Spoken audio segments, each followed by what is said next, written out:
that you allow your self-worth to be based on what other people think of you is the beginning of the end. I love me. So the day that you decide to stop loving me, I'm not going to love myself any less. I believe in me. If you stop believing in me, I'm not going to believe in myself any less. If you believe that I'm irrelevant, that no one is checking for me, and that I don't mean anything to the world, because you think or believe that about me, it doesn't mean that I'm going to believe it about myself.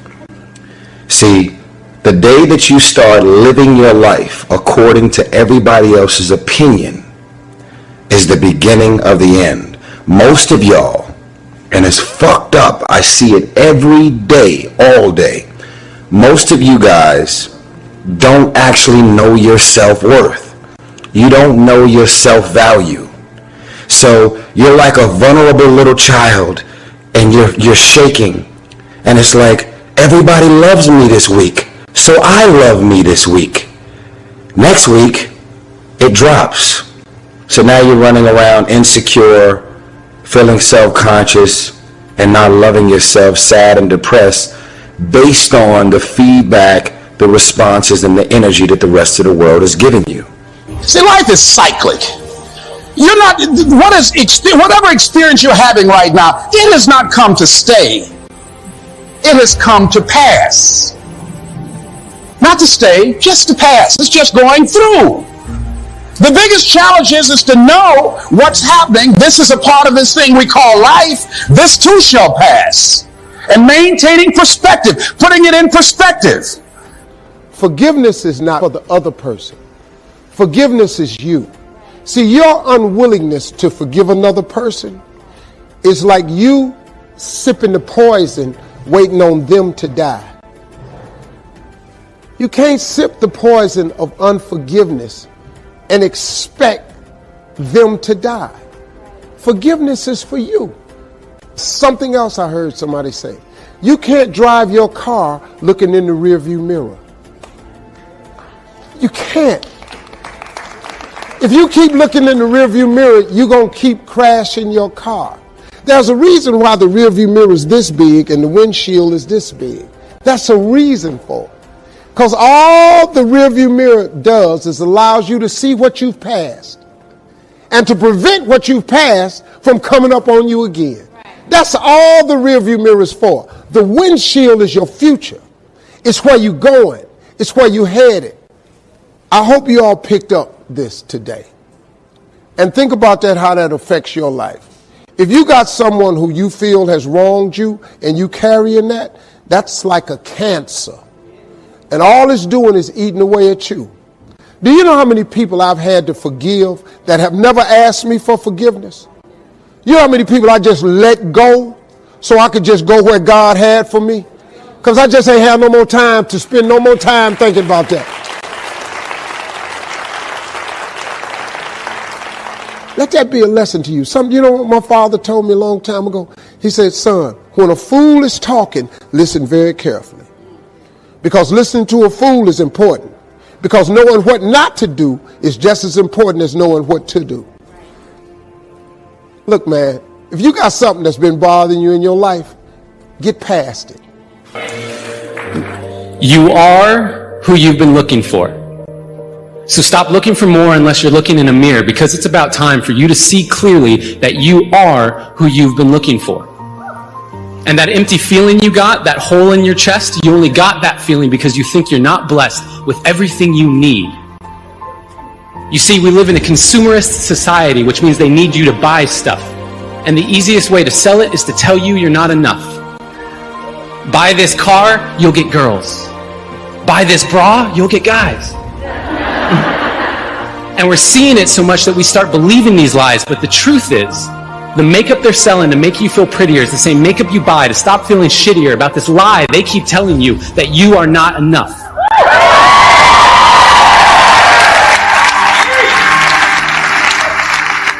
And what about the movies we watch, all the shows on TV? The more I watch, the more I see I need you to complete me. And yes, love is the answer, love is the key, but if you can't love yourself, how could you ever love me?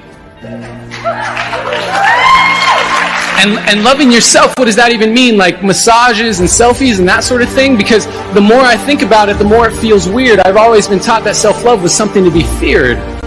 I've been taught that arrogance is bad and vanity, it's not good. And even my bracelets are telling me to act how Jesus would. So what should I do? How should I act? I'm supposed to love myself, but how do I even do that? Well, I got a trick that I picked up from a friend who noticed that I was quick to defend her when she would say something negative about herself. She would say, "I'm so dumb," and I'd say, "You're so brilliant." She'd say, "I'm so weak," and I'd say, "You're so resilient." And when she said, "I feel ugly," and I said, "You look beautiful," she asked me why I was so dutifully filling up her cup constantly and yet treating my own cup so irresponsibly.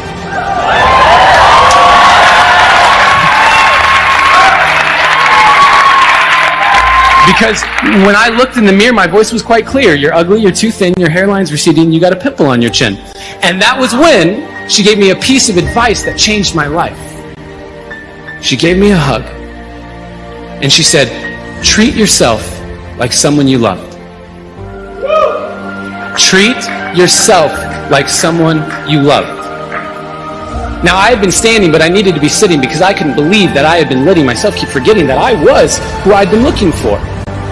And deep in my core, I knew it was time to stop looking for more until I could look through all my fear and look into a mirror and see clearly that the man looking back at me was the only one who can make me happy, and I am already enough.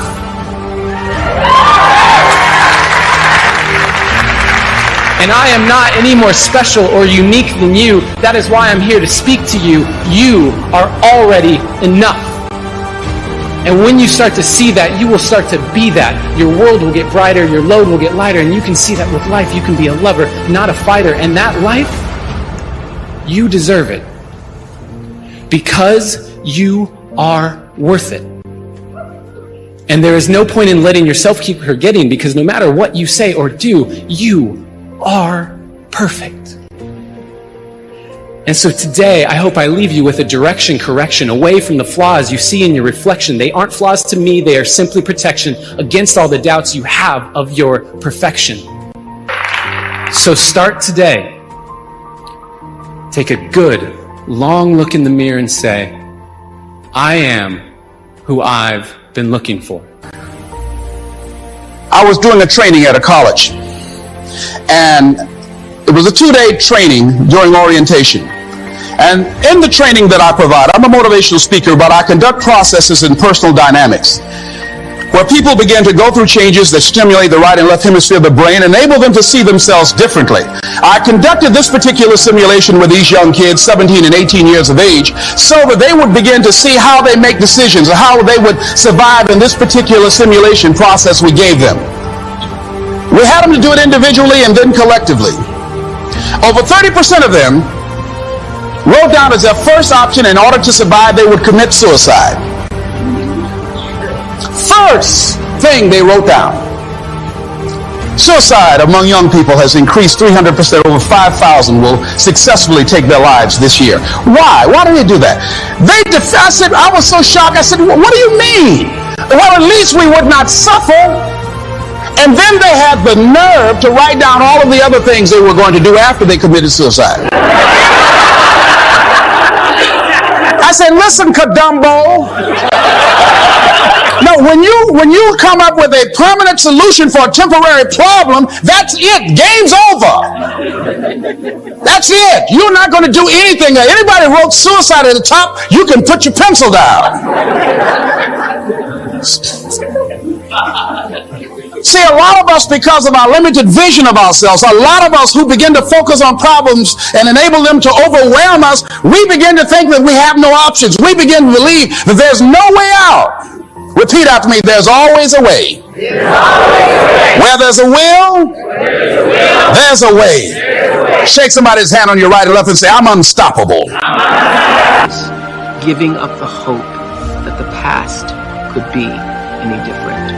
I think for myself, and I know many of you.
think forgiving means accepting what has happened to you.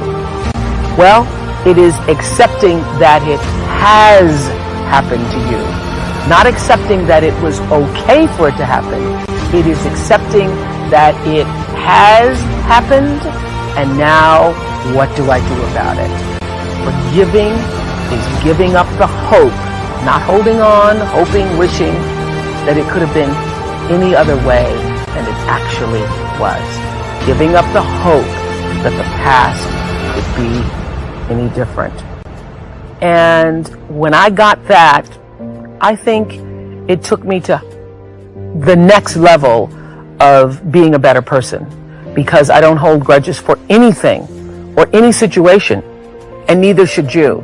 It's letting go so that the past does not hold you prisoner, does not hold you hostage. Stop scaring yourself. And here we go into fear. How often do you terrorize yourself with your own thoughts? You get into absolute terror, and it's only coming from your thoughts. Nobody out there is doing a thing. Sometimes it's an old family pattern. Sometimes we get new things. How many people here are absolutely in terror of earthquakes? And how often do you do that to yourself? You know, we find so many ways to scare ourselves. I would like people, when you have time, to make a list of your fears. Make a list of your fears. And then give yourself the opportunity to turn each fear into a positive affirmation. Turn each one into something positive. And remember, always you are in charge. You are always in charge. See, one idle thought doesn't make a whole lot of difference. It's like but thoughts are like drops of water. You drop a drop of water on the table here, and it doesn't mean much. But if you keep dropping and keep dropping and keep dropping, you get the table becomes awash, and then you get a puddle on the floor, and then you can get a little pond and a lake, and finally you can create an ocean. And with our own thoughts, we can drown in a sea of negativity, or we can float on the ocean of life. And it's up to us. The thoughts we think accumulate. And what sort of puddles are you standing in? Or are you up to here? Or are you up to here and trying to paddle? You know, what are you doing to yourself? When we're willing to change our thinking, we can change our experiences.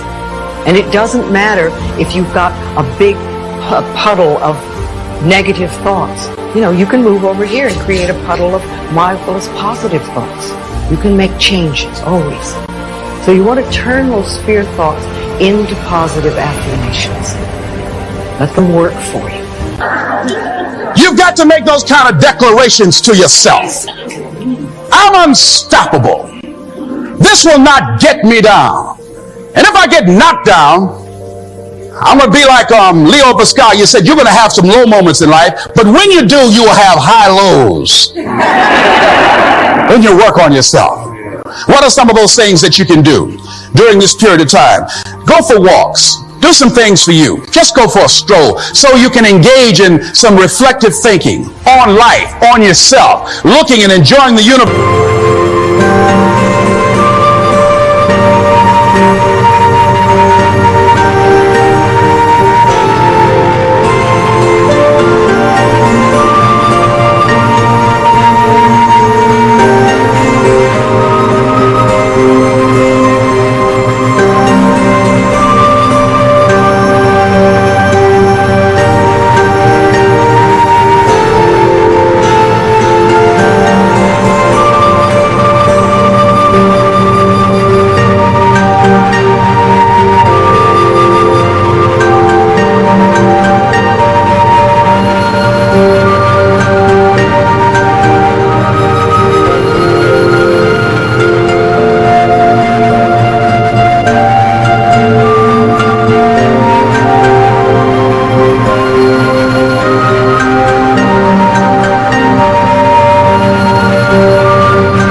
smelling the roses along the way. Listen to upbeat music, music that inspires you. I have oldie but goodies. I have strategies that I engage in to recharge my batteries. I'm preparing for that because I know things are going to happen that I cannot anticipate. A very good friend of mine died the other day. I had a program for myself. I have books that I read that inspire me, tapes that I listen to that fire me up. Because you're going to have sometimes low moments when you won't want to get out of bed. You just want to stay there. At times you won't want to come out the house. At times you'll be feeling bad and don't know why. What's wrong? I don't know. Just leave me alone. Why did that happen? I don't know. It's called life. To myself now, I ain't shit because you think that I ain't shit. No one loves me because you said no one loves me. I don't love me. The day that you allow the opinions of the outside world to dictate the way you feel about yourself, it is the beginning of the end of you living a blessed and self-loving, secure life. I can tell y'all right now that it is not the car that I drive or any of the jewelry that I own or the size of my house that defines my self-worth. Motherfucker, I'm hot. I'm hot. I'm hot when you don't think I'm hot. I'm amazing when you don't think I'm amazing. I love me even if you stop loving me. You can say the nastiest, meanest, evilest shit that you could ever conjure up. It will never change the way I feel about myself. I'm telling you, that's the way I live my life. That's how I feel about me. Most of y'all are on Twitter. You're desperate for likes. You're desperate for the egotistical feeding frenzy. Feed my ego. Feed. Like me. Because I don't like me. I'm telling y'all right now, the day that you allow the opinions of everybody on the outside world to define your day-to-day, month-to-month, and year-to-year, it's the beginning of the end. Most of you celebrities that are out there on all of these reality TV shows and doing all of the things that you're doing, you'll slap your mama to get high ratings because you are addicted to fame. When you look at some of the antics and some of the shit that's going on reality TV, you had to say like, wow, you dropped an album 10 years ago, 8 years ago, 5 years ago.